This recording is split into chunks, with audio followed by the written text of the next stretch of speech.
Hello and welcome to our weekly IG Live. Today we are going to be talking to author Chanita Stone, and she is an author of a wonderful children's book about a child with a disability, and it's actually inspired by her own son. Hello. So she is going to be children of color with disabilities in children's literature. Hey, how are you There you are. doing? Hi. I'm well. Good. How Thank are you? you. Well, thank you for joining us. I know we will try and keep it to our time because I know you're home alone with She's a little pretty one. So occupied right now. We have a little situation going on, so we might be okay. okay. Well, thank you for taking the time to talk to us. Why don't you go ahead and Sure. introduce yourself and tell us So my about your name is book. Chanita Stone. I'm a wife. I'm a mom of 3, and I am the author of Caleb Has Something to Say. Here it is. So this guy right here is my son. This is Caleb. He is my firstborn. And Caleb is the one that sparked this journey of me writing a children's book. I wanted to start a library for, at the time, him and my youngest daughter, who is now my middle daughter. And I wanted the library to reflect the world around them, but I really wanted to pay special attention to them seeing themselves in the pages too. And it was very easy for me to find books for my daughter. I found all types of books about, her big poofy hair, her beautiful brown skin, all the things that she could grow up to be in the world. But I didn't see anything that spoke specifically to Caleb. Caleb has a disability. He has a diagnosis of cerebral palsy, and he's a non-speaking child. And so I didn't see anything that showed him himself in a book the way that I could for my daughter. And I mean, I went to the libraries, I Amazon, I did all the things, and I just couldn't find it. And I settled on writing it myself. So that's where Caleb Has Something to Say came from. Well, I love that you saw that there was this gap and you said, okay, well, I'm going to write the book. That's really wonderful. Had you ever thought about being an author before then, or were you just decided to do it because of this? I thought about being an author, but not necessarily a children's book author. I think writing has always been a part of my life. I journaled a lot as a kid. I was the one like writing poems about all my emotions and feelings and things like that. And so I wanted to, include writing as a part of my life some way. But I didn't know that it was going to be a children's book. I think Caleb was absolutely the nudge to go that direction.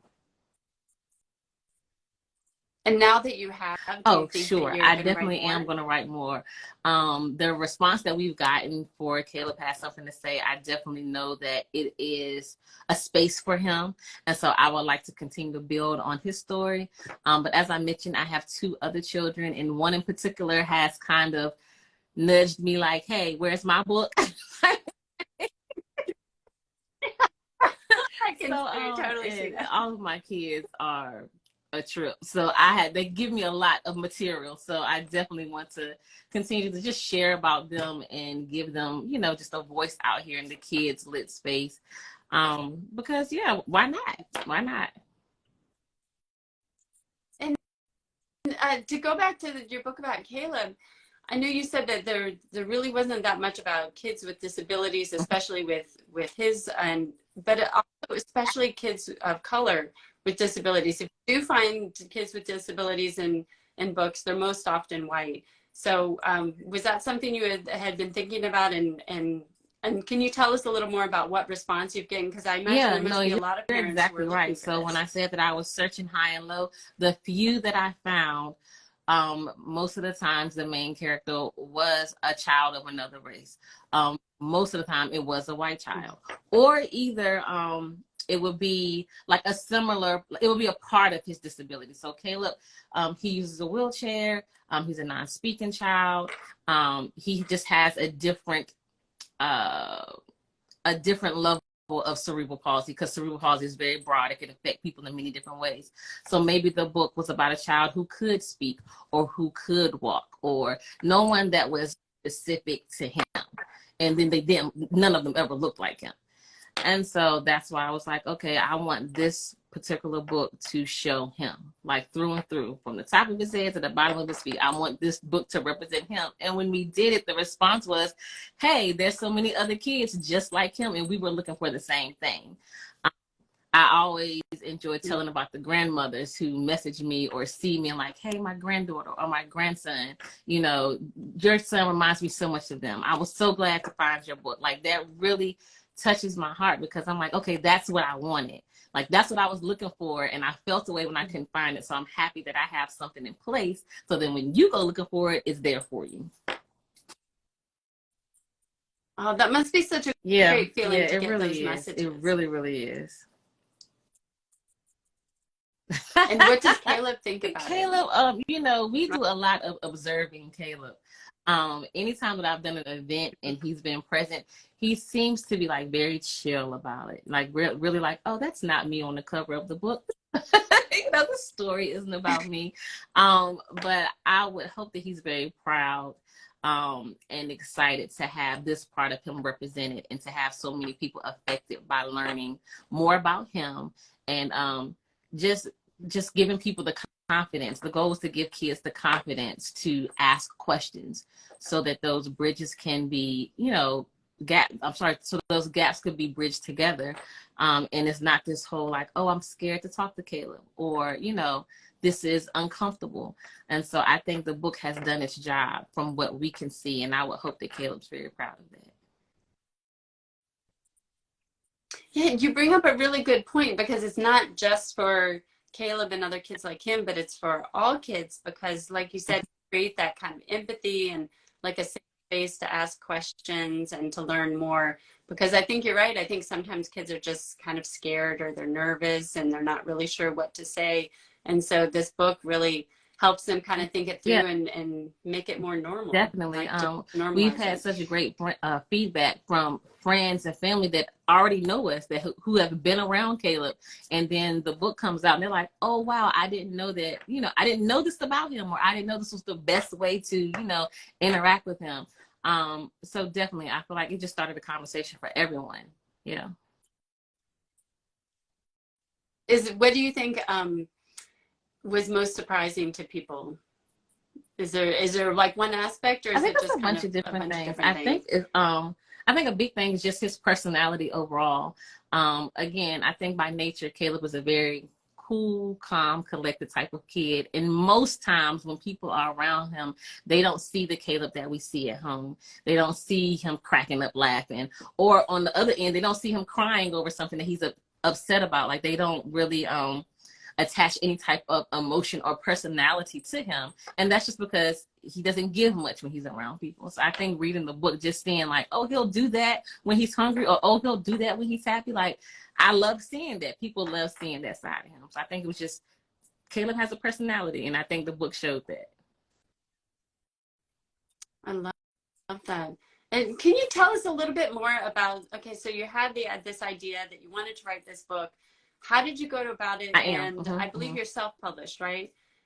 So why did you decide to self-publish? And do you think that, is there anything that you might do differently, or that you're glad that you did? Like, any tips you might have for Yeah, somebody who's you know, thinking of I doing the really same? can't say a lot about people who have gone the traditional route of publishing their book. I don't know a lot about it. I think for me, what I did know, or what I thought I knew, it seemed like almost a little overwhelming, like this big machine of things. And I'm like, because of how personal the book was to me, I really wanted to be as hands-on as possible. And self-publishing gave me the opportunity to be like just a part of every step of the process. I talked to the illustrator, I talked to the editor. Like, I was in conversation with all of these people. And so that's why ultimately I chose to go the self-publishing route.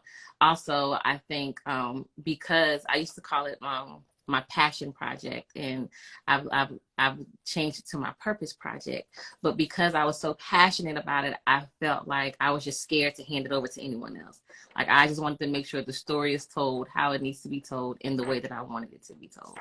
I don't think I would change much. I think everything that I do moving forward will probably be self-published, just because I appreciate being able to be that intimate with my project.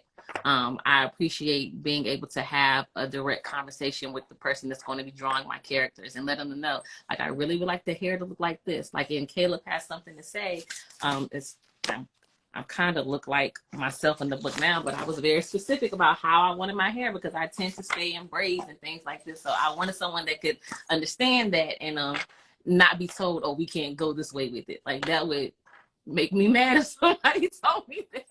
Like, this is my book. Yes, we can. So yeah, I just appreciate the hands-on aspect of it. So I feel like that's what I would do moving forward with the rest of my projects. And how did So you find when the I started illustrator? out, I used a platform called, I believe it's Fiverr, Fiverr. And so you can go there and find a lot of people offering different freelance work, illustrators, editors. I mean, you think of it as probably on this platform. And so I had a friend of mine who had self-published 2 books before I did. And he recommended this site to me. Now I know there are several other platforms just like it where you can go find people who are offering their services. I think the gist of it all, the gist of it all is that the prices are a lot better, or not better, but a little bit lesser than what you would find anywhere else. Like not necessarily a discount, but it's reasonably priced. So for someone like myself who is footing the bill for everything, it makes more sense for me to go there than to some of these other big names leases. Right. And did you get to see samples of the work ahead of time, or did you kind of interview each other? Or how did you find out that Yeah, decide, yes, so this that's person what is I going to be did a with good fit? mostly everyone. I mean, like the editor is pretty kind of cut and dry. You just need them to do one specific thing. But with the illustrator, I mean, we talked a lot. I think he was probably tired of seeing my messages. But the good thing about him was he was so responsive and he was so okay with my questions and my requests and the things that I needed him to change.